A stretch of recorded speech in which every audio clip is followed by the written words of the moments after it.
자, 정부가 발표했던 세법 개정안에 대해서 조금 더 자세히 알아보도록 하겠습니다. 기획재정부 안택순 조세총괄 정책관을 모셨습니다. 어서 오세요. 네. 자, 먼저 개요부터 한번 살펴보도록 하겠습니다. 2017 세법 개정안 기본 방향과 목적에 대해서 먼저 간략하게 말씀해 주실까요? 네, 최근 우리 경제는 저성장의 고초가 양극화의 심화, 일자리 분배 성장의 고려 약화 등 구조적 복합적 위기상에 직면해 있습니다.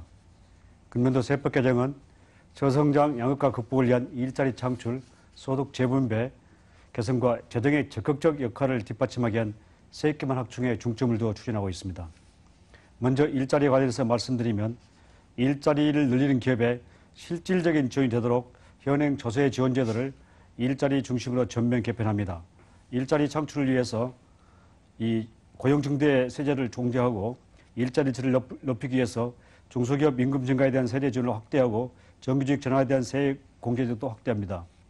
또 일자리 기반 확충을 위해서 창업 벤처기업에 대한 지원도 확대하게 되겠습니다. 이에 따라서 이 부분에 대한 세제 지원이 매년 0.8조 원, 5년간 2.7조 원이 들어가게 되겠습니다. 소득 재분배를 강화하기 위해서 고소득층 과세는 강화돼 서민 중산층 부담은 경감토록 하겠습니다.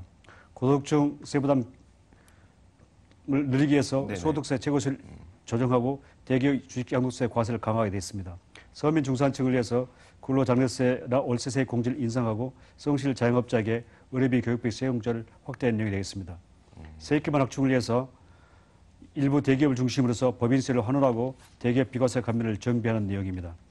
이러한 세제 개편을 통해서 연간 5.5조 원, 5년 누적 23.7조 원의 재원이 확충될 예정입니다. 네, 알겠습니다.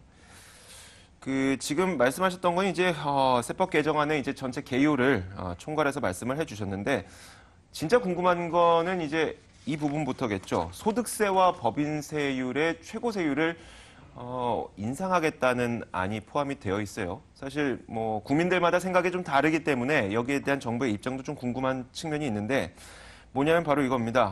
아무래도 소득세 그것도 뭐 초고소득자에 대한 세율을 인상한다고 하더라도 그리고 초거대 기업에 대한 세율을 인상한다고 하더라도 거기에 대해서 반발하는 부분도 있고 또 그러면 기업이 어려워진다 이렇게 말씀하시는 측면도 분명히 있거든요. 여기에 대해서는 정부의 입장은 어떻습니까? 예, 최근 우리 사회는 계층 간 소득 격차가 확대되는 가운데 사회 안전망도 미비해서 사회적 교정 역할도 미흡하여 양극화가 심화되고 있는 상황입니다. 재정을 통한 소득 분배율 개선율도 우리나라는 일본, 영국, 독일 등에 비하여 3분의 1 수준에 불과한 미흡한 수준입니다. 그래서 이제 안정적 세입 기반을 확충해서 재정이 양극화 극복에 적극적인 역할을 할 수 있도록 담세 능력 있는 고소득층을 중심으로 과세를 강화할 계획입니다. 마련된 재원으로 취약계층이라든지 영세 중소기업에 지원을 한다면 사회통합과 상생협력에 보다 기여할 것으로 예상하고 있습니다. 알겠습니다. 이번에 신설되는 그 몇 가지를 보니까 투자 상생 협력 촉진 세제 그리고 고용 증대 세제 이런 것들이 있더라고요. 이 두 가지를 좀 설명을 해주셔야 되니까 좀 나눠보도록 하겠습니다. 먼저 고용 증대 세제가 뭡니까? 고용 증대 세제는 이 고용을 늘리는 기업에 대해서 세제 지원을 확대한 내용이 있습니다. 이제까지 저희는 고용 창출 투자 세액 공제를 운영하고 있는데 고용 창출 투자 세액 공제는 고용과 투자를 동시에 늘려야만 세제 지원이 되는 제도로서 이 고용은 늘었으나 투자가 없는 서비스업 같은 경우에는 세제 지원이 굉장히 적은 문제가 있습니다. 그래서 투자와 관계없이 고용을 늘리게 하면 세제 지원 금액을 대폭적으로 늘리는 내용이 되겠습니다. 네. 과거에는 두 가지 조건을 만족시켜야 지원이 됐지만 이제는 한 가지 조건만 만족시켜도 지원을 해주는 확대하는 개념이 있었겠네요. 네, 그렇습니다. 예.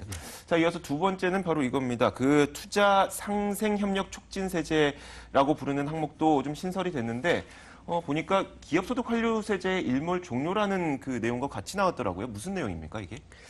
현행 기업소득 환류세제는 투자 배당 규모가 큰 일부 대기업이 유리하고 환류와 고용 증가의 부분에 대한 효과가 미흡하다는 지적이 많이 있었습니다. 그래서 이번에 기업소득 환류세제를 일몰 종료를 하고 투자 및 상생협력 촉진 세제를 도입하였습니다. 그래서 이 중소득 근로자의 고용이나 임금 증가 지원을 강화하고 투자와 고용 상생협력 촉진을 강화하기로 하였습니다. 구체적으로 말씀드리면 기업소득 환류세제 환류 대상 항목이었던 투자 임금 배당 증가에서 배당 부분을 제외하고 네. 추가 고용에 따른 임금 증가에 대한 가중치를 대폭 상향 조정하였습니다. 또한 중소득 근로자의 임금 증가를 유도하기 위해서 적용 대상을 예전에 종전 1억 2천만 미만 근로자에서 7천만 원 이하 근로자로 변경함으로써 중소득 근로자의 임금 증가가 보다 활발히 이룰 수 있도록 제도를 설계하였습니다. 정책관님, 그러면은 우리가 좀 이렇게 이해를 해도 되겠습니까? 예전에 기업소득 환류세제나 이번에 신설된 투자상생협력 촉진세제나 마찬가지로 돈을 들고 있는 것보다는 더 투자를 하고 고용을 할 때 우리가 지원을 해주되 기업소득 환류세제는 너무 대기업에 치중되어 있으니 그걸 중소기업이라든지 다른 기업들께까지 좀 확대할 수 있는 방안으로 마련했다라고 볼 수 있겠습니다. 예, 바로 맞습니다. 알겠습니다. 자, 그렇다면 이제 과거에 비해서 뭐 서민들이나 중산층을 위한 세제 지원은 어떤 것들이 있었는지, 그리고 얼마나 또 확대됐는지, 어떤 차별성이 있는지 그 부분을 정리해 주실까요? 예, 예. 이번에 저소득 가구에 대한 소득 지원하기 위해서 근로장려금을 10% 추가 지급하기로 했습니다. 그래서 현재 평균 77만에서 230만 원 받던 것을 85만에서 250만 원 받게 확대되는 내용입니다. 또한 근로자의 주거 안정 지원 확대를 위해서 월세 세액 공제율을 현행 10에서 12%로 확대합니다. 이렇게 되면 최대 75만 원 받던 것을 90만 원까지 받을 수 있게 될 것입니다. 네. 또 효도 장려를 위한 세대 지원 내용도 추가되어 있는데요. 부모와 동거 봉양함으로써 일시적 2주택자가 된 경우에 현재는 5년 이내에 양도하는 경우에만 비과세 혜택 주던 것을 네. 10년으로 연장하였습니다. 또한 자영업자에 대한 세대 지원 내용도 확대되어 있습니다. 음식업 사업자 및 중고차 매매업자의 의제 매입 공제율도 상향 조정하였고, 또 현재 이 근로자만 받고 있는 의료비 교육비 세액 공제는 일부 성실 사업자만 받고 있습니다. 이번에 의료비 교육비 세액 공제 받을 수 있는 성실 사업자의 요건을 완화해서 보다 많은 성실 사업자가 의료비 교육비 세액 공제 받을 수 있도록 제도를 개선한 내용이 있습니다. 지금 말씀하셨던 가운데 의제 매입 세액 공제율이 상향 조정된다라는 이야기가 있는데 이게 어떤 내용입니까? 개인 음식점 사업자가 농수산물 구입 시에 네. 이 구입 비용에서 부가세를 낸 걸로 보아서 네네. 이 현재 108분의 8을 부가세를 낸 것으로 봐서 이게 매입세에서 공제하는 제도인데 이번에는 109분의 9로 또 올려서 2년간 상향 조정하는 내용이 되겠습니다.